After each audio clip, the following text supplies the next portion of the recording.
G'day. So what I'm doing here today is I'm going to add roughly 20 mil of oil to the AC compressor to see if I can quieten it up a little bit.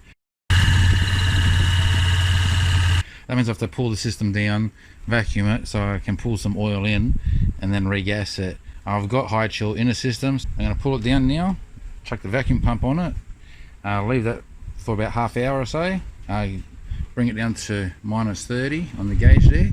Once it gets there, I'll turn the AC pump off, leave it like that for about another half hour just to make sure that everything's okay. I know it is, but it's good practice to just keep doing it. And then I'll put oil into the system. I'll show you how I do that, and then I'll regas it. I'll also mention I've only got the high side connected just so I can see it reading. I will have both sides open when I'm vacuuming. Righto, so I'm about to start the vacuum on this. So I just record a little bit first before I start the vacuum so there's not noise when I'm trying to record. I'm using about 30 mils, so about a third of this. Well, it's a 100 ml bottle, so I'm using about a third. This is a clean container from oil that used to be in it. So basically that's what I'm doing there. I want to give a shout to Walter, the bloke I bought this HyChill from. I just sent him a message saying that I had a problem with getting the car to cool down inside, and he gave me a phone call, and I've never had anybody from eBay give me a call before and spend a couple of hours with me just working things out. I think we can bring it down to it's a problem with the pump. Now I'm going to add this oil here and hopefully it quietens it up and everything works great. If the outcome is that it's no better than what it was when I started this, then I'll probably have to look at replacing that pump. And that is a second-hand pump. The original one, packed it in a couple of years ago. I had it replaced. I had the bloke down the road regas it and so forth and do all that. He's the same bloke that pulled the system when I wanted the 134 taken out. Bottom line is, it is a second-hand pump. When you're playing with second-hand, you never know what you get. I don't know if you can see it there, but I just want to show you the water vapor that's coming out. Hopefully you can see it as well. I can't really tell. And well, obviously being here I can, but I can't tell on the camera. And this is, just put some shade on it so you can see, it's down to about 25, -25. So I'm going to keep this going for probably half an hour, I reckon, and then we'll put the oil in the system and regas it. Well, this is a vacuum. I just thought I'd have a bit of a chat. Now, this is where I stand. If this works, fantastic. If this doesn't work, then I'm come to the point of I could remove the compressor, drain all the oil out, then put the required amount of oil back into the pump and do all this again to see the outcome. The problem is that's going to set me back another 90 bucks basically. So it's probably a process worth doing. If this doesn't work, next stage is take the compressor out, completely drain it of oil. Unfortunately, there is no, let's say, sump plug on it to drain the oil out. You have to take the compressor out. You have to tip it vertically so all the oil can come out and drain it all out that way. But I'm still with a second-hand pump. Or save my coin, get a new pump and be done with it. But that's probably a new pump, $1,000, maybe more, versus $100 to just take the oil out and put fresh oil in. So, you know, which way do you go? Try and fix an old pump or save your coin and buy a new pump. Anyway, this is about done. It's been about 25 minutes. I'm just going to go let it go for a little bit longer. Then we'll be ready to put the oil and the refrigerant back in. Got both the low side and high side open on the vacuum. I'll probably shut it off in the next minute or two and then just let it sit to watch that it's not going to go any further, and then we'll go put the oil in. Okay, so we're done now, so I'll close the taps off, take that off, pump out of the way. Now I don't know why I have so much drama with doing it in the AU. When I did it with my Tarago, it was a cinch. You can see my other video like that. Everything worked out first go, and it's been working ever since. And I don't know why I have so much drama with the Falcon. Anyway, we'll get this oil in. So what I'm simply going to do is put the hose into the container like that. I'm going to open the tap and let the vacuum pull that oil in. There it goes. You can't see that. that's it. Hopefully you heard that. She's done there. Okay, so like that, hold it upside down, give it a shake every now and again. And close the tap on this to open the valve.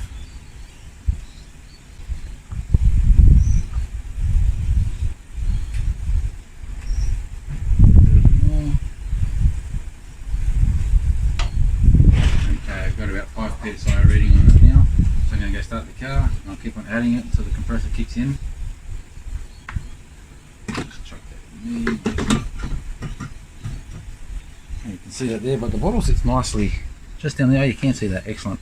Yeah, the bottle just sits upside down nicely there.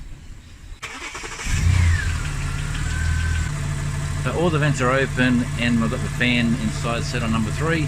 Now I just keep on adding refrigerant until the system kicks in. A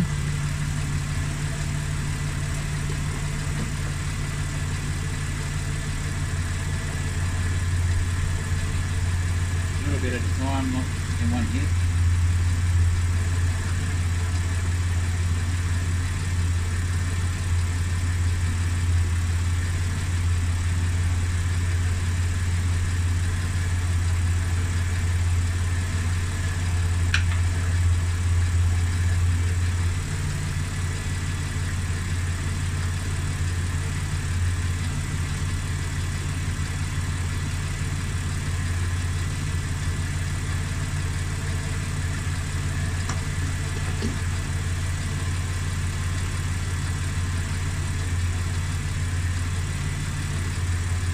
You know what, that kicks in it.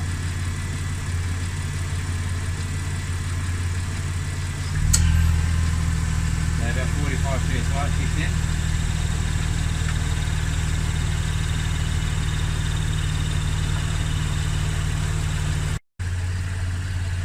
It's not doing anything inside yet, and it's only reading 10 psi. I keep on topping up to 20 psi. When I close off, it comes back down to 10, so I'm going to keep going until it stays at a steady 20 and keep on going from there. Okay, so I've finished that bottle off. Now I need to swap it over to this bottle. And I don't know if you can see it from here, but that line over there is freezing now. Look where my finger is. It's still not cold inside though, it's just that pipe there freezing up. Okay, so by rights right now, it should be cold inside, it's not. The AC pump hasn't cut off yet, you can tell, you can hear that, hasn't cut off. There it goes, it just cut off then. So it needs to cycle. You can see that line up there I was talking about, it's now defrosting. This one here. So when it kicks back in, you'll see that that ice is up.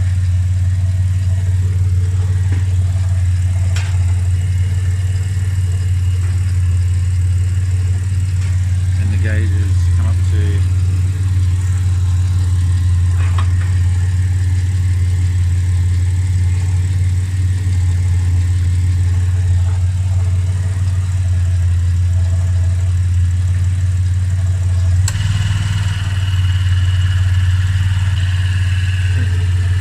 it's all iced up, but it's not icing up like it did the first time around. I don't expect it to ice up, that's the thing. And this one here, it's cold here, it comes along, and then at the valve here, it becomes really hot. It's not really hot yet. That tells me that there's not enough gas in the system yet, but I'm just going to let it cycle a couple of times first.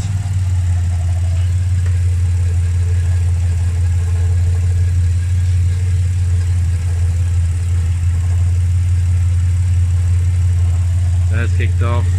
That's reading 60. When it was kicked in, it was reading 20 psi. I'm going to let it do a couple more cycles first before I put some more refrigerant in, just to see how she goes and check how cold she is getting inside. Right, so inside at the moment, it reads 27.5 when the pump's not on, and it reads 25 when the pump is on. So definitely not cold enough yet. I'll keep on adding a bit more gas. When the compressor kicks back in, I'll add a bit more. And you can tell by the way it's cycling on and off, it's happening too much. It should stay on for a lot longer than that.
Right, better results this time. The pipe didn't start freezing up until the very end, before the compressor turned off, and the valve there got really hot, like I expected to. Now when the compressor kicks back in, I'm going to check how cool the temperature is coming inside. Right, so on the outside everything seems to be right now, but inside still 25 degrees, still not getting any colder. So on the next kick in, I'll add some more. Also keep in mind, when I say add some more, 40 psi on the low side is the highest you can go. You don't go above that. Okay, I'm up to 30 psi now on the low side. I'm going to go check inside to see what the temperature is.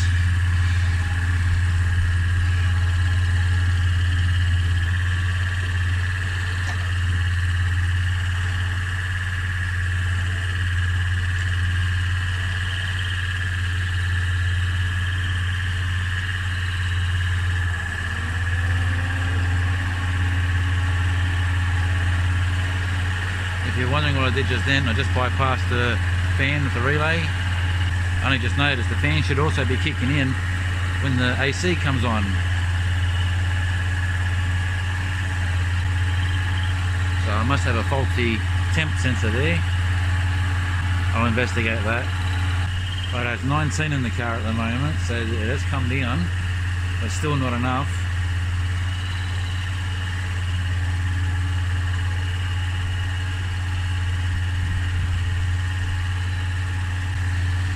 I don't want to add any more Freon, so I'm going to turn the car off for a few minutes, just let all the system rest, and then I'll start again and see where we're at. There's a few things to think about. Is it the pump that's the problem? Now the AU Falcon doesn't have a cabin filter, so I can't take the cabin filter out, which could mean that the evaporator's blocked. There is some stuff that you can buy that cleans the evaporator.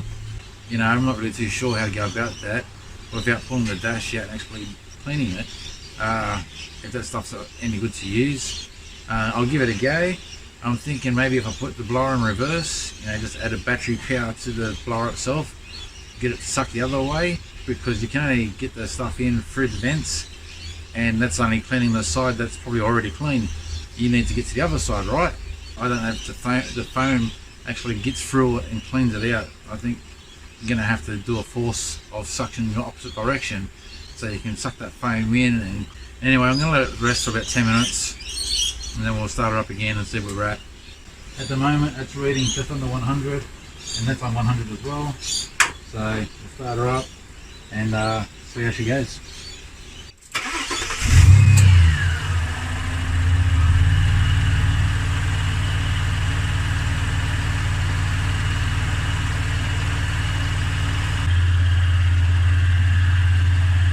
It's reading at 40 psi low side. They're the readings that you should be getting for 134 alpha, so I'm not going to put any more in. It's still only 19 degrees inside. All of the signs say that it should be cold inside and everything should be working fine. Everything in the engine bay is behaving exactly how you'd want it, but it's not cold inside for some reason. I have to take it to the next stage, get some of that foam stuff, put that through the vents and see what happens.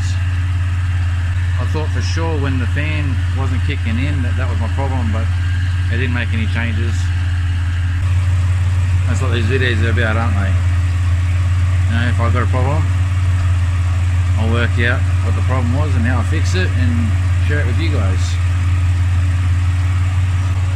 I've got about that much gap between the transmission cooler and the condenser. And it's really hot right there on the condenser. Yeah, because the rest of the condenser feels cold. It's only that one spot where I've got my transmission cooler is where it's really hot. So I could be intermittently trying to fix one problem, creating another. If you can see it, I'll just give you a bit of a geezer at it. Okay, so you can see down there, there's a lot of heat going into the condenser from that cooler. I'm going to see if I can reposition the transmission cooler to somewhere else so the condenser doesn't get so much heat.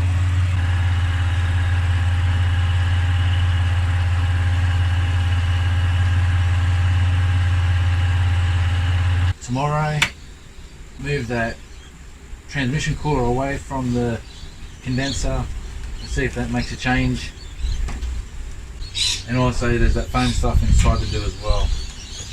And then if the cooler's quits at this point here, I'll go for a drive, see if the driving makes any difference with the revs going up and down and the fan, the force of the air going into the front of the car. I'll let you know where we're at, and I'll just keep going at this until I find an answer. And when I finally resolve the problem with why it's not cold inside, then it's going to help you guys resolve your issues a lot quicker. It's just, you know, I'm the guinea pig. I'm the one who has to do all this to find out what's going on. Alright, so going for a drive this morning, and the air conditioner seems to be working perfect. I don't get the aircon how it works in this car. I've never had a problem like this before, where you try and do things and all the signs are right, and then it doesn't want to be cold inside for some reason. And now today, she's working perfect. She's at she's around 7 degrees, a little bit below, a little bit above. It feels nice in here. Still, the airflow coming out of these vents is very slow though. So I've got it on speed 3 at the moment because it's too noisy on speed 4. My transmission is currently at 47 degrees, so the fluid passing the radiator was 47 degrees, so that might be playing a part there, that it's not as hot as it was yesterday. When I was doing the test, it was at 68, I believe. I don't know, I'm happy when it's more around the 70s, but you know, at the moment 48 on a nice fresh morning run, so, and the temperature is really good, so I'm still going to move that cooler, get it away from the condenser, and yeah, see how it goes after that. But as long as it does the temperature it's doing right now, it'd be fantastic. Also, yesterday's temperature, the weather was 30 degrees, and today it's 24, so that plays a big part as well. But still, it's a huge jump from 19 down to 7. You know, somewhere through the night it sorted itself out. I don't know what's going on there. Right, so I've pulled up so I can record a bit more. So now my transmission is at 57. The AC is nearly 9 degrees. So I dare say that cooler is definitely affecting the AC, but even still, 8.8 is a really good temp to be coming out, so I'm happy with that. You see that the transmission fluid there is at 64. And we're currently at 11.3, so it's not as cold as it was first driving this morning, but it's still acceptable as well. Nonetheless, I'll still move that cooler. I've moved that cooler away from the condenser, and I quite like the way it's just resting there. Still enough room for the fan on front. So with this moved away from the radiator and so forth now, I'm just interested to see what the temp gets up to. Now there's more airflow behind, so it should be able to go past the condenser a lot easier, which should help the whole system. And there's plenty of room to put the front back on with it set up like that. So there, the front part back on, plenty of room behind there.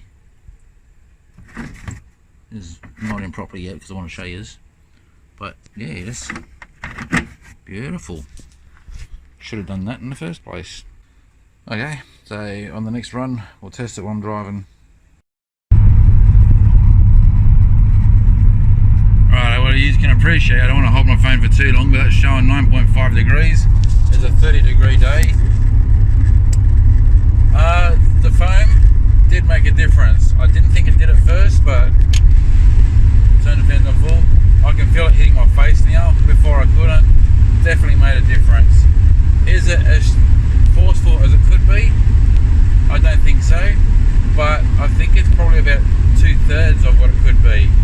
Better than, you know, 1/4 of what it was. So the foam treatment was definitely worth doing, and that's pretty much it. That's all I can do. And like I said, it's a 30-degree day. I'm currently in an 80k section, and currently 9.7 coming out of the vent. At night time I get down to 6.5, but through the daytime on a hot day, as long as it's under 12 degrees, I'm happy. Righto, so a bit of an update to the end of the clip. It's I recorded all the beginning footage at the 6th of December, and it took me about 4 days to go through the whole process of cleaning off the foam and putting all the dash and everything back together. the air conditioner's been running fantastic. Whether I needed to go up to 40 psi in the AC, probably not. Probably about 20 or 30 would have done the job. The thing is, with the 40 psi in the low side, the compressor stays on for longer, and if the engine's cold while warming up, the compressor doesn't cut out at all. My advice would be, do the first step first. If you have the same problem, only put 25 or 30 psi in, leave it as that. The next day, take the car for a run. If it sorts itself out like mine did, fantastic, leave it as that. So what happens right now is, when the car temperature gets to 84 degrees, that's when the compressor starts kicking in and out. If the car gets to 106 degrees, it doesn't feel like the compressor's hardly working at all. It cuts in and out, in and out, in and out. Whether I add a temperature gauge later on so I can govern that myself, so I told the compressor when to cut in and out instead of the car doing it, maybe something I add later on. But right now, I'm happy with it. It's a 33 degree day today. Just going over town quickly. I've been driving for about 2 minutes, and what's currently coming out of the vents is 12 degrees, which is good. Feels nice and cold. So once it gets up to 106 degrees, that's when the compressor starts kicking out more often, and it doesn't get so cold in the car anymore. And I think that's something to do with the ECU governing when the car gets too hot to manage the air compressor to not be on so much. Would it work better with a brand new air compressor? Probably would. So I think at this stage, I'm best off just accepting it for what it is, save my coin, and later on down the track, I'll replace the compressor with a brand new one. So it's now the 6th of January, so it's a month later, and the compressor is quieter, sounds better, but it's still noisy. Righto, so I've pulled over. I'm in an underground car park at the moment, and 12.3 degrees. I'm happy with that. I go to the scan tool.